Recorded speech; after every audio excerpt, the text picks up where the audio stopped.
join the premolar zone, in which we have the pressure, and you don't want to perform bone regeneration. Why? Because the quantity of bone is sufficient in order to place correctly the implant. Correctly, not because you place the implants where you have bone too palatally. No, correctly. But in any case, often remains on the buccal side a depression. And when the patient smiles, you see the depression. Horrible. Even if you perform a perfect implant, a good restoration, good color, you see the depression. You elevate the half thickness flap. You take a very little piece of epithelium connective tissue graft. I desepitalize naturally, always, with a blade. And now I wanted to show this case in order to stabilize where you have to anchorate the graft, because it has to be anchorated to the buccal flap. But where? I took some picture in order to describe the ideal position. I calculated externally which is the position, the distance between the mucogingival line, the vertex of the. Then I place,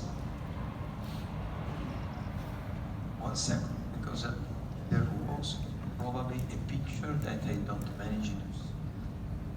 One second.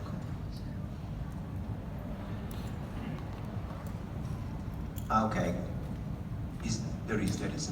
Well, from this area, it's better that I go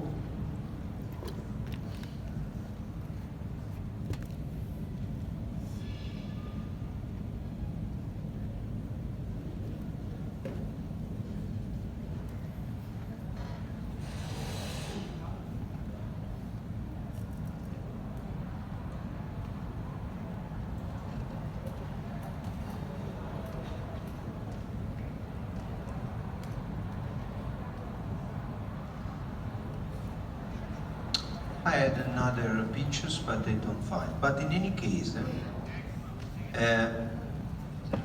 this measure that you are seeing on the buccal side is the measure that I took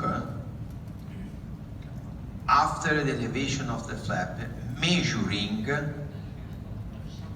the top of the ridge, the quote of bone placed on the top of the ridge, to the zone on which we have the transition from the curved to the vertical bone. The ridge has this shape, vertical, and then has a rounded shape in order to create the top of the ridge. So this measure, 5 millimeters, is the dimension that I measured from the top of the ridge, in the middle of the implants, where I placed it, to the zone in which the transition of the rounded shape of the ridge goes in the straight portion of the bone on the buccal side. This transition. Then in the next picture I can show better.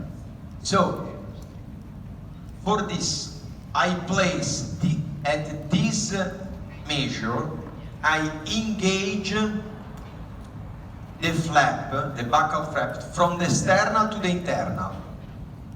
Okay? And then I fix the flap involving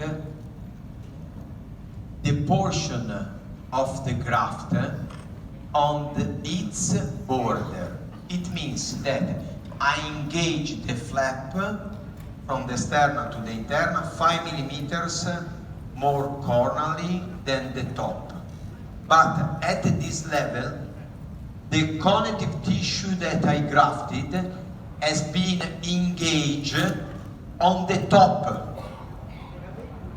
We have two different levels. This is the flap and this is the graft. The flap has been engaged 5 millimeters apically to the top, and the graft in the inner part on the border, on the top of the graft.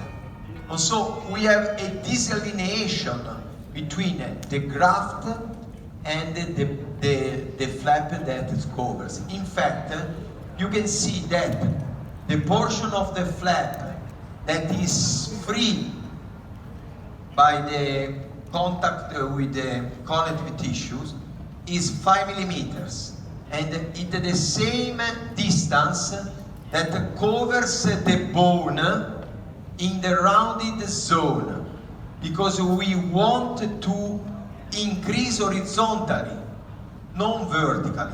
And so we have to place this connective tissue horizontally, and for that we have to calculate the position. And this one, I didn't remember that there were this line, the blue line. I didn't manage to see there, but I was sure that there was the description.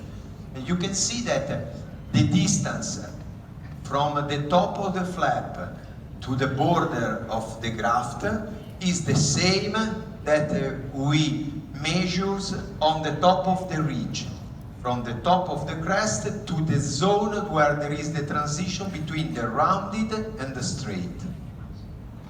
And so we can close the flap.